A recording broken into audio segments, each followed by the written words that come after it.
Hola, aquí empieza una nueva franja informativa de El Mundo Ahora por France 24.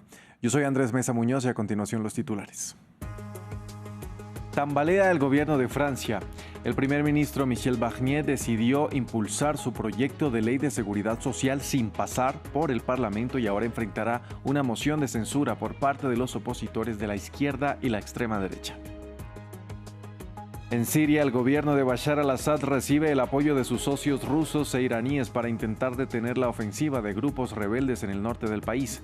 Al menos 44 personas han muerto por los bombardeos del ejército sirio. El intercambio de ataques entre Israel y Hezbollah amenaza con tumbar el acuerdo de cese el fuego.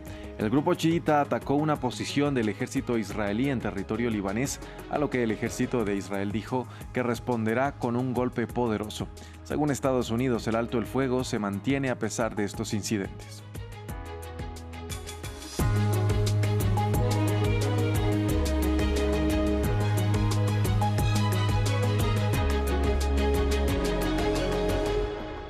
Vamos a empezar en Francia. El primer ministro Michel Barnier decidió invocar el artículo 49, párrafo 3 de la Constitución para aprobar sin votación parlamentaria el controversial proyecto de ley sobre la seguridad social.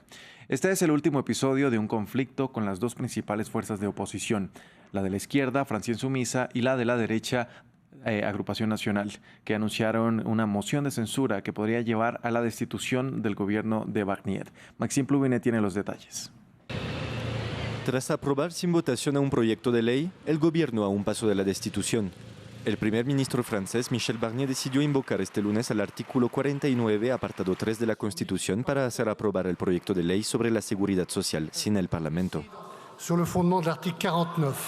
En el marco del apartado 3 del artículo 49 de la Constitución, comprometo la responsabilidad del Gobierno, de mi Gobierno, sobre la totalidad del proyecto de presupuesto de la Seguridad Social para 2025. La Sécurité sociale pour 2025. Una acción que lo deja más expuesto que nunca a ser derrocado en una moción de censura, que fue presentada por el principal partido de izquierda. Ante esta enésima negación de la democracia, censuramos a este gobierno y Michel Barnier pasará probablemente a la historia como el primer ministro que tuvo el mandato más corto como primer ministro de la Quinta República. La principal formación de extrema derecha, Agrupación Nacional, también anunció que votará la moción de censura. Siempre hemos dicho que esta moción no es de la izquierda. Las mociones de censura presentadas son mociones de censura al gobierno. Se trata, pues, de censurar al gobierno. Vengan de donde vengan estas mociones de censura. Si hay una o varias, votaremos a favor, empezando por la nuestra. Incluso si la agitación política de Francia continuara, no podrían celebrarse nuevas elecciones parlamentarias en el plazo de un año desde las últimas, lo que significa que una nueva votación podría tener lugar en julio de 2025. El Tribunal Constitucional de Rumania validó los resultados de la primera vuelta de las elecciones presidenciales del pasado 24 de noviembre, ganadas por el prorruso Călin Georgescu, quien se enfrentará en la segunda vuelta este domingo a la europeísta Elena Lasconi. Mientras tanto, la extrema derecha confirmó su avance en las elecciones legislativas. Aunque el Partido Socialdemócrata encabezó los resultados con un 22%, los tres partidos de extrema derecha obtuvieron más del 30% de los votos. Los ciudadanos se expresaron en las calles de Bucarest. Tengo un poco de miedo después de todo lo que ha pasado últimamente en todas estas alianzas de partidos que no han traído nada bueno para nosotros, pero al menos ahora tenemos más esperanzas de que siendo más numerosos podremos tomar decisiones y que el 30% de los extremistas no tendrán todo el poder por muchas alianzas que intenten hacer. Pasamos a Siria. Estados Unidos llamó a todos los países a usar su influencia para una desescalada mientras la situación bélica es cada vez más intensa, con al menos 48.500 personas desplazadas en Idlib y el norte de Alepo, según la ONU. Al menos 44 personas han muerto en diversos bombardeos del ejército sirio con apoyo de la aviación rusa sobre las regiones que se encuentran en manos de los rebeldes, entre los que destacan los fundamentalistas islámicos Hayat Tahrir al-Sham. Esto mientras Moscú y Teherán aseguran que seguirán apoyando al presidente Bashar al-Assad. Estas imágenes fueron filmadas poco después de los ataques aéreos sirios y rusos sobre la región de Idlib, en Siria. Varios edificios acaban de ser alcanzados por las llamas. Los cascos blancos sirios intentan ayudar a las víctimas. Detrás de mí está la destrucción masiva causada por el bombardeo en esta zona. Se trata de una zona residencial y las fuerzas del régimen la golpearon deliberadamente con ataques aéreos directos. Varias personas murieron. Nuestros equipos siguen trabajando para encontrar a las personas atrapadas, rescatarlas y transportarlas al punto médico más cercano. Es la respuesta del régimen de Bashar al-Assad al avance relámpago de los rebeldes en el noroeste del país, liderados por el grupo islamista Hayat Tahrir al-Sham. Tras la toma de Alepo y otras decenas de ciudades, los rebeldes tomaron posesión del aeropuerto de la ciudad, donde estaban estacionados helicópteros y aviones del régimen sirio.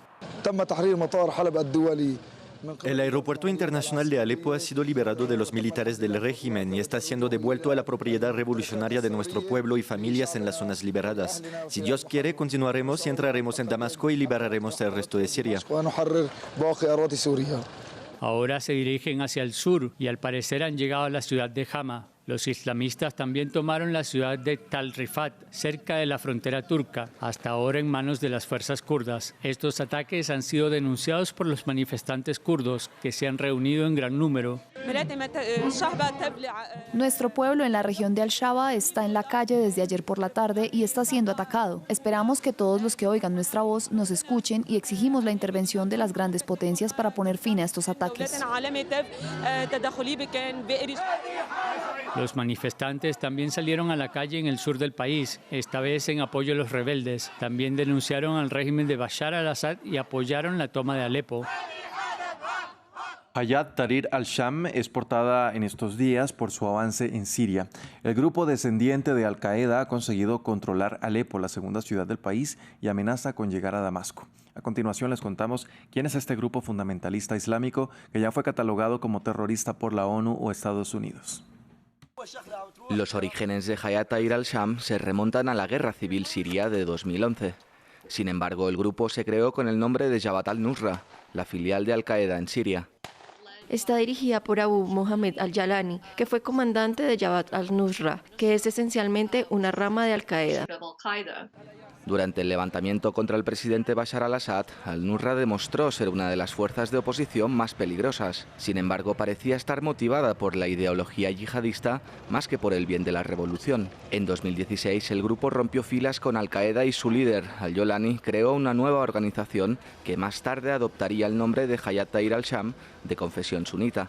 Era parte de un intento de presentar al grupo renunciando al terrorismo internacional y con objetivos regionales, aunque Hayat Tahrir al-Sham sigue siendo designado como organización terrorista por la ONU y países como Estados Unidos y Turquía. Es la fuerza dominante en la provincia noroccidental siria de Idlib, estableciéndose como administración local de facto en las zonas que controla. Esas zonas se han ampliado recientemente con la toma de Alepo a las fuerzas leales de al-Assad.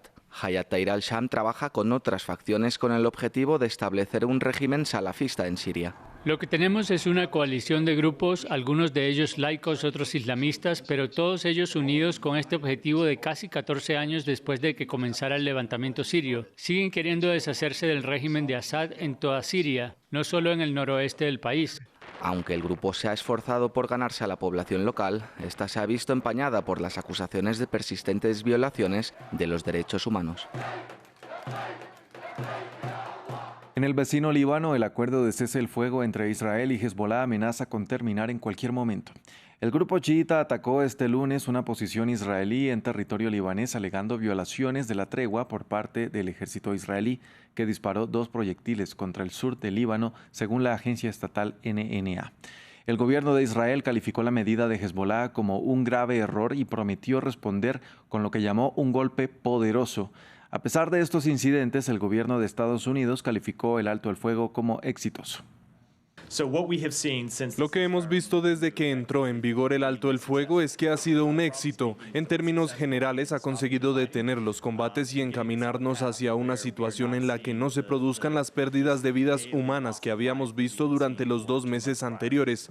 En cuanto a las violaciones o posibles violaciones de alto el fuego, hemos creado un mecanismo para estudiar esta cuestión en el que Estados Unidos junto con Francia colaborará con el ejército israelí y con el libanés para estudiar posibles posibles violaciones del alto el fuego.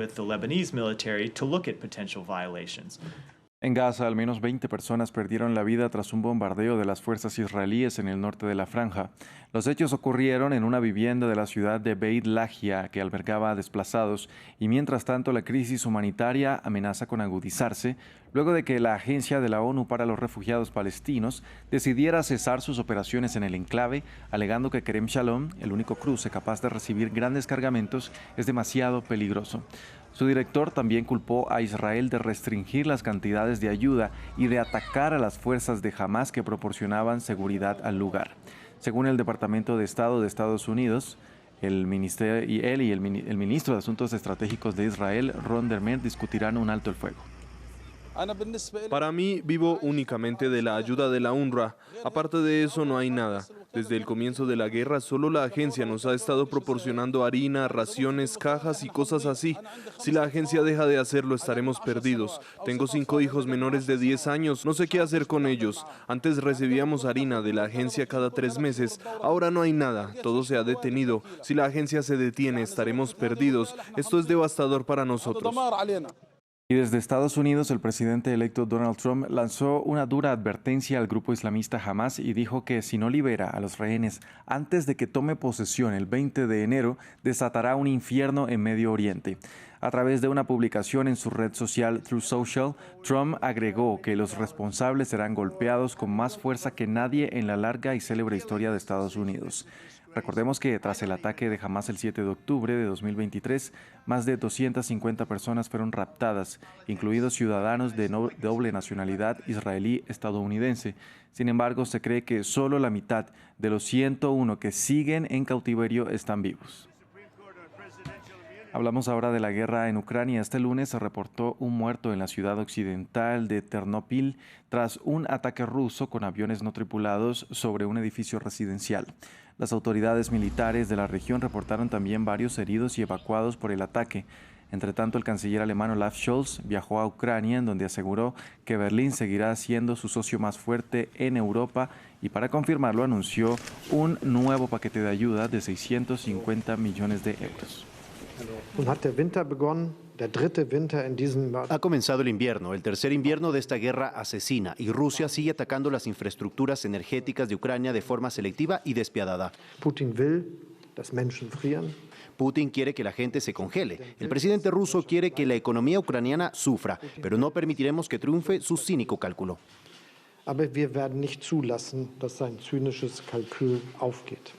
Miles de manifestantes se congregaron hoy por quinto día consecutivo en la céntrica avenida Rustaveli de la capital de Georgia, Tiflis, para protestar frente al Parlamento contra la decisión del gobierno de sueño georgiano de congelar las negociaciones de adhesión a la Unión Europea hasta 2028.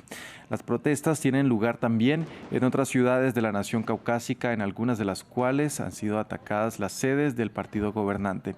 Por su parte, el primer ministro de Georgia descartó hoy en rueda de prensa la posibilidad de negociaciones con la oposición, pero se mostró dispuesto a conversar con representantes de la sociedad civil. Nos vamos hasta el continente africano porque en Guinea las autoridades reportan al menos 56 muertos en un estadio de fútbol de la segunda ciudad del país. Una controvertida decisión arbitral resultó en una estampida para invadir el campo. Según la prensa local, la policía utilizó gases lacrimógenos después de que los seguidores del equipo visitante arrojaran piedras contra el campo. La agencia Reuters reporta que un funcionario en condición de anonimato aseguró que muchas de las víctimas eran menores. El presidente de Taiwán, Lai Ching-te, se encuentra de visita en Hawái. Allí sostuvo una conversación telefónica con la expresidenta de la Cámara de Representantes estadounidense, Nancy Pelosi, en un movimiento que ha provocado la reacción de China. Beijing advirtió a Washington de cruzar una línea roja con los que considera separatistas en Taipei. En Haití, los desplazados internos por la violencia de las pandillas ya son más de 700.000, con casi 50.000 casos más registrados en las últimas 2 semanas, según denunció el Programa Mundial de Alimentos de la ONU.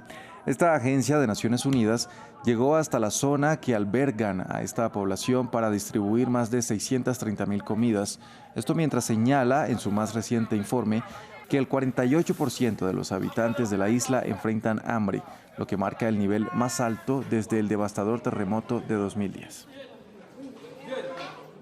Hasta aquí este informativo en France 24. Gracias por acompañarnos. Continúen con toda nuestra programación.